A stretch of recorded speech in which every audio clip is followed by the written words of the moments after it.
Friday, you were off.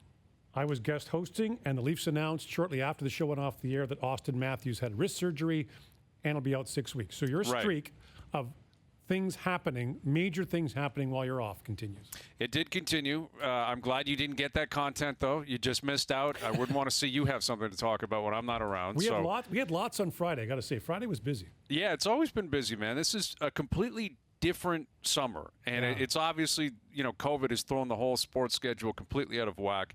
But I was talking with a bunch of friends over the course of the weekend about the way July and August can generally work out with regards to the big four sports, which is what we hammer home the most on this show, the NHL, NBA, NFL, MLB, and even, golf. The majors are basically done. You get into the U.S. Open into June, I guess, and you'll have the British Open into early to mid-July. But for the most part, it quiets down, and this year it just has not been the case. Like, there's been so much going on.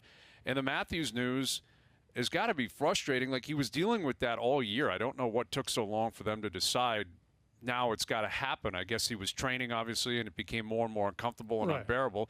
And I understand why athletes, you prefer to avoid surgery. But I'm hoping it doesn't get to a point where there's any regret. Like, why didn't we just do this right when the season came to an end? Because this was lingering, it seemed anyway, Gord, for the majority of the season. You wouldn't know it based on the amount of goals he scored and the way he played. And I don't think it'll affect his status. He may miss the start of camp. He'll be out there skating still. He'll be in shape. He'll be fine come opening night. I don't think it will affect his overall season. But strange timing on off-season surgery, into August to make a call on that. I guess, he tried to work through it all. He scored 41 goals. I mean, and then in the offseason, I guess you're hoping rest and rehab will fix it so you don't have surgery.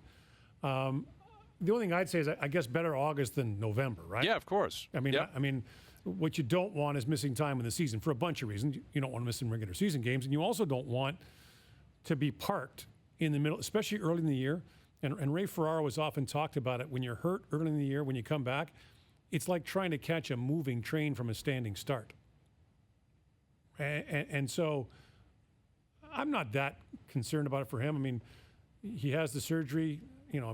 Look, if it makes his wrist better, think how much better he'll be. Well, I'm not sure he can get any better than he was a year ago at scoring goals. Right. Maybe it'll help from games 5 through 7.